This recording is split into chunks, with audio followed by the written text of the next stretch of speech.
আসসালামু আলাইকুম, welcome to my channel. ভাই ও বোনেরা আপনারা কীরকম আছেন? আল্লাহর রহমতে অবশ্যই ভালো আছেন, আমরাও সবাই ভালো আছি।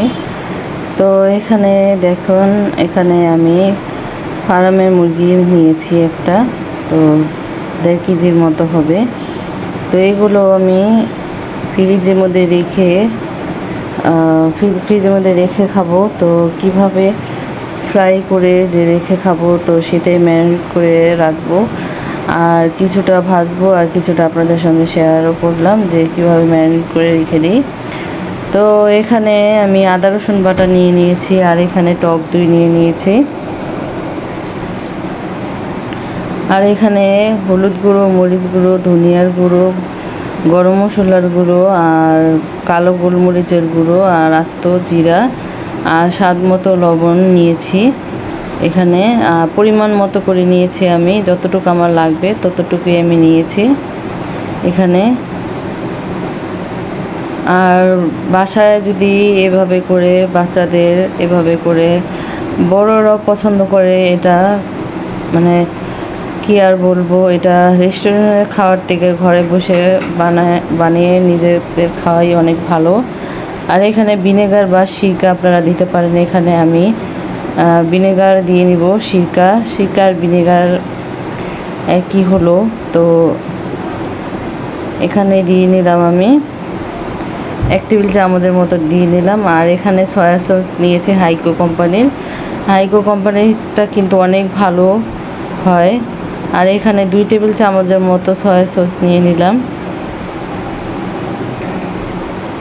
আর এখানে টিকা কাবাবের যে মশলা আছে, সেই কাবাব মশলা দিয়ে দিলাম। খুবই ভালো লেগেছে। আর যদি আপনাদের কাছে ভালো লাগে তাহলে বাসায় এভাবে করে, সামনে ঈদ আসতেছে, ঈদের মধ্যে বা মেহমান তো আসবে, ঈদের মধ্যে তো আসা যাওয়া হবেই, আর বাচ্চাদেরও বাসায় এভাবে করে নাস্তা করে দিতে পারেন বানিয়ে। তো রেস্টুরেন্টের খাওয়ার থেকে নিজেদের ঘরে নিজের হাতে করে বাচ্চাদের পরিবেশন করে খাওয়া অনেক ভালো, পরিষ্কার থাকে। আর এখানে খুবই ভালো হয়, হেলদির জন্য অনেক ভালো।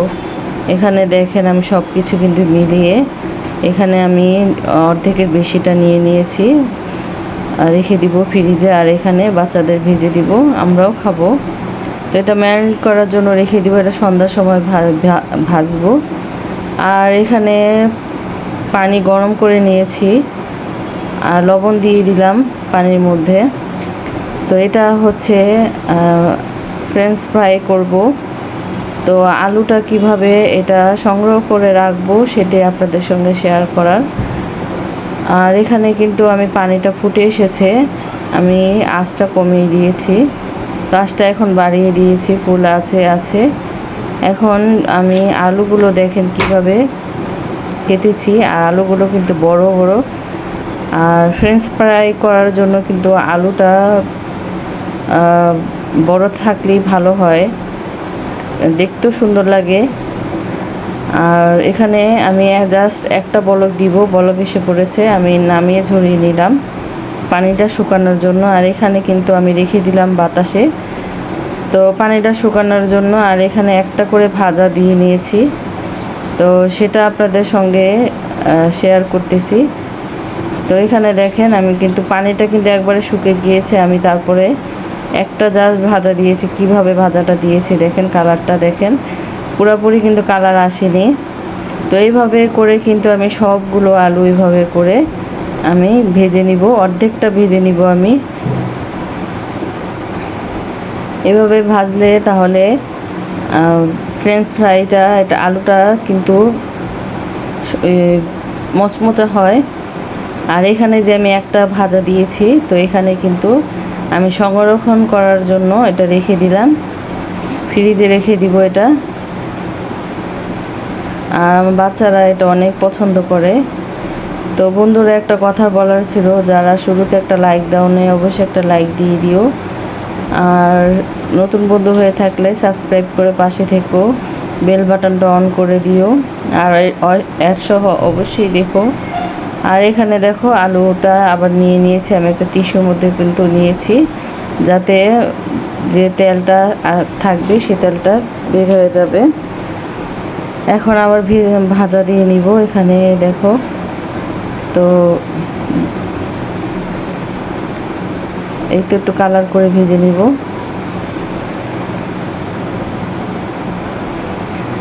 আর এখানে দেখো ম্যারিনেট করা কিন্তু হয়ে গিয়েছে। আর এখানে আমি আটা নিয়েছি, গোলমরিচের গুঁড়ো, আর এখানে ধনিয়ার গুঁড়ো, আর নিয়েছি লবণ, আর শুকনো মরিচের গুঁড়ো নিয়েছি। এখন ভালো করে এটা মিশিয়ে নিচ্ছি আটাটার সঙ্গে। তোমাদের দেখালাম যে কিভাবে এটা আমি এই ডিমটাকে এটার মধ্যে দিয়ে দিব, দিয়ে ভালো করে মেখে আর এটার সাথে মেখে নেব। এই আটাটার সঙ্গে মেখে আমি তারপরে ভেজে নিব। আর এখানে কিন্তু আমার আলু ভাজাটা কিন্তু হয়ে যাচ্ছে। তো বাইরে থেকে কিন্তু আলু ভাজাটা কিনে খেলে কিন্তু কালো কালো রঙের হয়ে যায়। আর এখানে দেখো আমি যে আলুটা ভেজেছি কি সুন্দর। আর তারা হয়তো মনে হয় 2-3 দিনকার এইভাবে আলুটা হয়তো থাকে, এভাবে ভেজে আবার মিশে একসাথে বেচে দেয়। তো এখানে একটু বিট লবণ দিয়ে ভালো করে দেখো একটু দিয়ে দিচ্ছি। তো দোকানের মতোই হয়েছে, পারফেক্ট হয়েছে। আর আমার বাচ্চারা তো ভীষণ পছন্দ করে, ওদের প্রতিদিন দিলে প্রতিদিনই খাবে। এইভাবে করে ডিমটার সঙ্গে মেখে আমি এভাবে ঝরিয়ে কিন্তু এই আটাটার মধ্যে দিয়ে দিলাম। তো আটাটার মধ্যে কি কি দিয়েছি সেটাও কিন্তু আপনাদের দেখিয়েছি। ভালো লাগলে অবশ্যই বাসায় ট্রাই করতে পারেন আমার মতো করে, তো অবশ্যই পারফেক্ট হবে। এই তো ভেজে নিব, এভাবে করে দিয়ে দিচ্ছি আটাটার সঙ্গে মেখে মেখে। তো বন্ধুরা, ধৈর্য ধরে দেখার জন্য অসংখ্য অসংখ্য ধন্যবাদ। আমার নতুন বন্ধুদের অসংখ্য অসংখ্য ধন্যবাদ, আর পুরানো বন্ধুদেরকে অসংখ্য অসংখ্য ধন্যবাদ আমার পাশে থাকার জন্য। আর এই তো দেখো ভেজে নিয়ে আসলাম। তো কে কে খাবে খেয়ে নাও। তো অন্য ভিডিও দেখার জন্য তো আবার দেখা হবে। ভালো থেকো, সুস্থ থেকো, নিরাপদে থেকো।